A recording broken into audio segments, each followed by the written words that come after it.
Okay, students, in continuation of chapter number 2, that is various forms of business organization, today we will discuss about the partnership form. हमने उस दिन भी बात की थी, if two or more than two people want to frame or want to make a firm, that firm will be known as partnership firm. जहां दो या दो से ज्यादा लोग एक म्यूचुअल अंडरस्टैंडिंग के अकॉर्डिंग एक फर्म को फॉर्म करना चाहते हैं, एक फर्म को बनाना चाहते हैं, तो उसे हम क्या कहेंगे? Partnership firm. देखिए, इसका जो मेन क्लॉज है वो ये होता है, there should be minimum 2 people. जब तक एक फर्म के अंदर 2 लोग कम से कम नहीं होंगे तब तक उस फर्म को हम पार्टनरशिप फर्म नहीं कर सकते. सबसे पहले हम डिस्कस करेंगे features. The first feature is membership. देखिए, अभी हमने बात की, देयर मस्ट बी 2 पीपल्स. कम से कम कितने चाहिए? 2 आदमी हमें चाहिए. अगर हम मैक्सिमम साइड की बात करें तो there can be maximum 20 peoples to the partnership firm. ज्यादा से ज्यादा कितने लोग हो सकते हैं? 20 लोग हो सकते हैं. और कम से कम हमें कितने लोग चाहिए? इसमें 2 लोग चाहिए. लेकिन अगर हमारी बिजनेस, अगर हमारा बैंकिंग सेक्टर का है, there can be only 10 peoples at the maximum side. अगर हम बैंकिंग सेक्टर में काम कर रहे हैं तो हमारे बिजनेस फर्म में, हमारी पार्टनरशिप फर्म में मैक्सिमम 10 पीपल्स ही पार्टनर्स हो सकते हैं. Second is agreement. देखिए, पार्टनरशिप फर्म जब हम बना रहे होते हैं, it is better if you frame a partnership agreement. अगर आप एक एग्रीमेंट बना ले, एग्रीमेंट में अगर आप सारी की सारी जो आपकी कंडीशंस हैं उसको अगर आप डिस्क्लोज कर लें तो वो एक रिटन डॉक्यूमेंट हो जाता है that can be beneficial in the future. आगे चल के वो बहुत ज्यादा बेनिफिशियल होता है. अब इसमें आप पूछेंगे कि साहब ये कंडीशंस कौन सी होनी चाहिए? तो सबसे पहला कंडीशन जो होता है वो ये होता है कि पार्टनर का कितना प्रॉफिट शेयरिंग में रेशियो रहेगा. जो आदमी बिजनेस में जितना पैसा लगाएगा उस आदमी का प्रॉफिट शेयरिंग उतना ही रहेगा. तो ये सारी जो कंडीशंस हैं ये किस में आ जाती हैं? एग्रीमेंट में आ जाती हैं. Third is business. देखिए, किसी भी बिजनेस फर्म को चलाने के लिए जब हम बात करते हैं तो ये जो पार्टनरशिप फर्म है इसके अंदर आप किसी भी लॉफुल बिजनेस एक्टिविटी को चला सकते हो. इलीगल बिजनेस एक्टिविटी को आप नहीं चला सकते.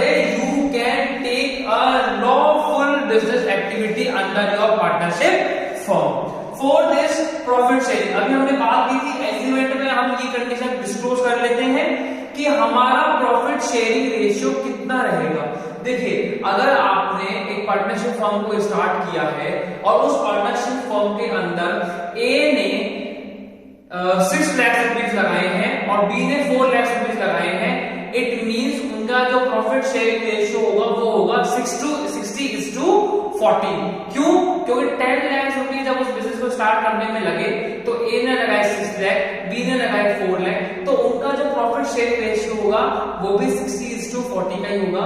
अगर उन दोनों लोगों ने 5 लाख रुपीज लगाए होते तो प्रॉफिट शेयरिंग रेशियो 50:50 का हो जाता. Fourth is liability. In partnership firm, the liability of the partners is unlimited. Why unlimited? Because if the partnership firm goes in the loss, the creditor may settle their, their money after selling the property of the partner also. मतलब उसमें क्या होता है? Liability जो होती है partnership firm में partners की अनलिमिटेड होती है. Then mutual agency relationship.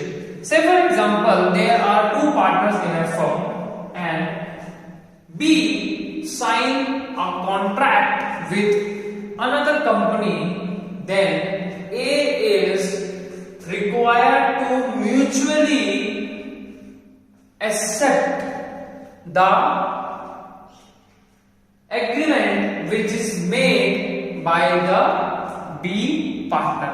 B partner ने जो एग्रीमेंट एक बाहर की कंपनी से बना लिया, ए पार्टनर को उसे उसके म्यूचुअल अंडरस्टैंडिंग से एक्सेप्ट करना होगा because they are partners. Next is non-transferability of shares. In partnership firm, the share of a partner cannot be transferred to the another person.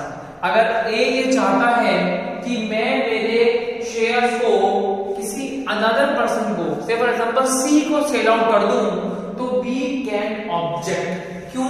क्योंकि ये पार्टनरशिप फर्म A ने और B ने मिलकर खोली थी, और वो किसने खोली थी? क्योंकि वो दोनों की म्यूचुअल अंडरस्टैंडिंग एक जैसी थी, वो लोग एक दूसरे पे फेथ करते थे, इसीलिए उन लोगों ने पार्टनरशिप फर्म खोली थी. अब अगर ये चाहता है कि मैं मेरे शेयर्स को सी को बेच दूं, तो दैट इज नॉट पॉसिबल, क्योंकि बी का सी से कोई इंटरेक्शन नहीं है, बी सी को नहीं जानता, बी सी के ऊपर फेथ नहीं कर सकता. That is why the shares are non transferable. आप किसी दूसरे आदमी को अपने शेयर ट्रांसफर नहीं कर सकते. Then registration.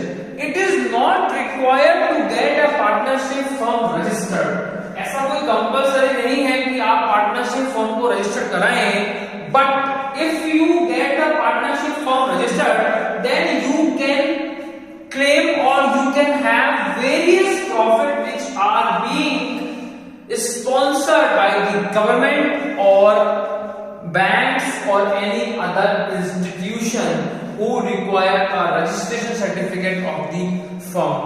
अगर आप अपनी पार्टनरशिप फर्म को रजिस्टर करवा लेते हैं, तो गवर्नमेंट से, बैंक से और अगर किसी इंस्टीट्यूशन से आपको हो सकता है कोई बेनिफिट मिल जाए, जो वो सिर्फ एक ऐसी फर्म को देते हैं जो रजिस्टर्ड होती है, जिसका एक सर्टिफिकेशन होता है. Next we are having is management. देखिए इसमें क्या होता है, the management of the partnership firm is managed by both the all the partner which are having a partnership security और partnership claim in the firm. जितने भी लोग उस पार्टनरशिप फर्म में होते हैं, उन सबका मैनेजमेंट में इक्वल राइट्स होते हैं. Then time period. देखिए जो पार्टनरशिप फर्म है वो एक अनलिमिटेड टाइम पीरियड के लिए हो सकती है, एक लिमिटेड टाइम पीरियड के लिए भी हो सकती है. लिमिटेड टाइम पीरियड के लिए कैसे होगी? हो सकता है पार्टनरशिप फर्म को सिर्फ 3 to 4 इयर्स के लिए फॉर्म किया गया हो सकता है पार्टनरशिप फर्म को अनलिमिटेड टाइम पीरियड के लिए फॉर्म किया गया हो, जब तक हम चलाएंगे हम इस पार्टनरशिप को चला सकते हैं. Next we are having is merits और advantages of partnership firm. Now the first advantage of partnership firm is easy to form. जैसा कि मैंने आपको बताया, you need not to get registered the partnership firm. आपको ऐसा कंपलसरी नहीं है कि आप पार्टनरशिप फर्म को रजिस्टर करवाएं. That is why it is very easy to form. दो लोग जिनकी म्यूचुअल अंडरस्टैंडिंग एक जैसी थी और वो साथ में मिलकर एक बिजनेस एक्टिविटी करना चाहते थे या करना चाहते हैं, वो लोग एक पार्टनरशिप फर्म को बहुत इजीली फॉर्म कर सकते हैं.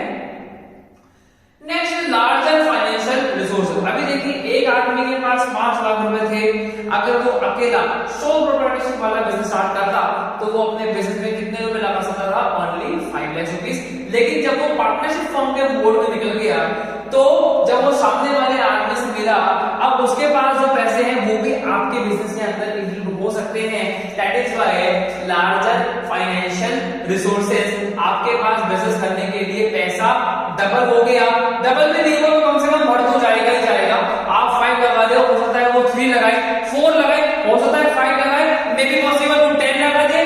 तो larger financial resources. Next we are having is risk sharing. All the partners are equally or proportionate to their share in the partnership firm are liable to bear the risk. जितने भी partner firm में हैं, वो अपनी sharing के according risk beer करते हैं. से फॉर एग्जांपल अगर एक कंपनी के अंदर 2 पार्टनर हैं, उनका 60:40 का शेयरिंग है, तो वो रिस्क भी 60:40 में शेयर करते हैं. Division of work. In partnership firm where 2 or more people get engaged as partner, they may divide their work according to their capability, quality, qualification or skills. If there are 2 people or there are 3 people, A, B and C, they have formed one partnership firm. A is expert in production, Why? Because he is an engineer. B is expert in finance because he is CA. And third, C partner is expert in marketing and advertisement because he's a MBA. So they will divide their work. A will control all the production activities, B will control all the financial matters, and C will control all the advertisement and marketing related work. So they have divided their work according to their qualification, quality, specification, skills, etc. For this motivation, in a partnership firm, the partners get motivated by each other as they have distributed their work, and if they will do the work in a prominent and efficient manner, then the work will execute it in a correct manner and they may increase or they may avail the profit in a high mood. वो लोग क्या कमा सकते हैं? ज्यादा से ज्यादा profit कमा सकते हैं अगर वो एक काम को अच्छे तरीके से कर देते हैं। और उस काम को अच्छे तरीके से क्यों कर पाते हैं? क्योंकि उन लोगों ने अपने काम को डिवाइड कर दिया according to their specification, skills, qualification, quality etcetera. So they have got motivated by availing more and more profit. जब वो ज्यादा से ज्यादा प्रॉफिट कमा रहे होते हैं अपने एक्सीलेंट काम के कारण, तो they get motivated to increase their business activities. Next we are having is secrecy. In a partnership firm, the partners need not to disclose their accounts to any person. आपको अपने accounts books किसी को भी disclose करने की दिखाने की need नहीं है.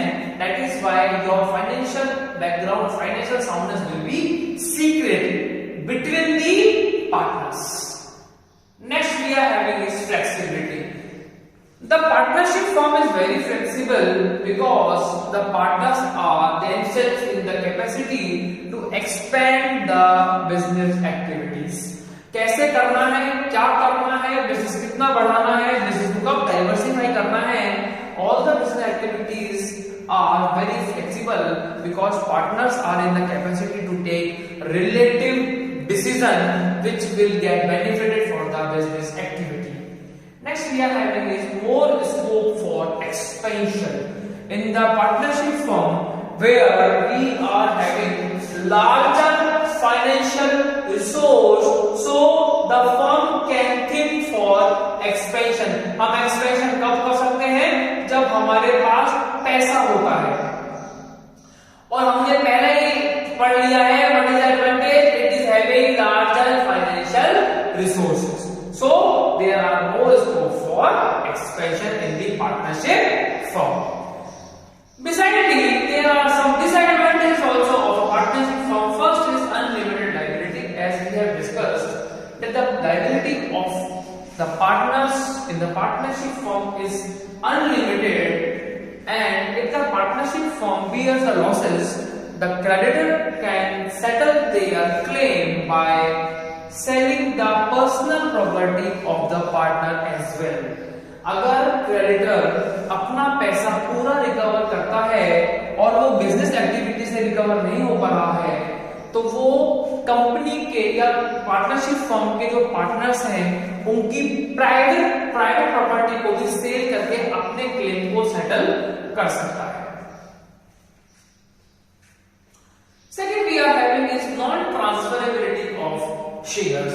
जैसे हमने यहाँ पढ़ा कि the shares of partnership firm are non-transferable, तो अगर A अपना पैसा एक पर्टिकुलर टाइम पीरियड पे उस फर्म से जनरेट करना चाहता है, तो वो चाह करके भी ऐसा नहीं कर सकता। क्यों? क्योंकि ये उसके जो शेयर हैं वो अनट्रांसफरेबल है, नॉन ट्रांसफरेबल है, वो अपने शेयर किसी भी आदमी को सेल आउट नहीं कर सकता। Third one is conflict. If a partnership firm maintains its viability for a long time of period, then it may be possible that the partners may get irritated from each other, एक दूसरे से irritate होने लग जाए, ऐसा possible है। उन partnership firm में कॉन्फ्लिक्ट्स बहुत ज्यादा इंक्रीज हो जाते हैं, because every partner want to be the superior from another. उस कंडीशन में क्या होता है, पार्टनर को ये लगता है कि मैं ज्यादा काम करता हूँ, मैं इससे ज्यादा सुपीरियर हूँ, मैं ज्यादा नॉलेजेबल हूँ, मैं ही बिजनेस ज्यादा लेके आता हूँ। उस कंडीशन में पार्टनर्स के बीच में कॉन्फ्लिक्ट मतलब झगड़ा होने लगता है। Next we are having is uncertainty. Partnership firm के अंदर कुछ भी सर्टेन नहीं होता है। क्यों? क्योंकि पार्टनरशिप फर्म कब तक चलेगी ये कोई सर्टेनिटी नहीं है। इफ द पार्टनर डाइज, मर जाता है, तो partnership firm will automatically dissolve, वो खत्म हो जाएगी partnership firm. Next we are having is risk of mutual agency. अगर एक कंपनी में दो पार्टनर हैं, पार्टनर बी जाकर के किसी कंपनी के साथ गलत कॉन्ट्रैक्ट करके आ गया, तो partner A will automatically bound with the contract. A भी ऑटोमेटिकली क्या हो जाएगा, बाउंड हो जाएगा उस कॉन्ट्रैक्ट में, क्योंकि बी ने उस कॉन्ट्रैक्ट को पार्टनरशिप फॉर्म के बिहाफ पे ही कंपनी के साथ साइन किया। Next we are having lack of public confidence. जो पब्लिक, जनरल पब्लिक है, उसका पार्टनरशिप फर्म में कोई कॉन्फिडेंस नहीं होता है, because 90% partnership firms are unregistered. जो 90% पार्टनरशिप फर्म होती हैं वो अनरजिस्टर्ड होती हैं, और उसके अंदर कौन से पार्टनर ने किस तरह के काम किए हैं ये लोगों को नहीं पता होता है। That is why general public doesn't show their confidence in the partnership firm. So this is all about the partnership firm, its features, merits and demerits. Thank you.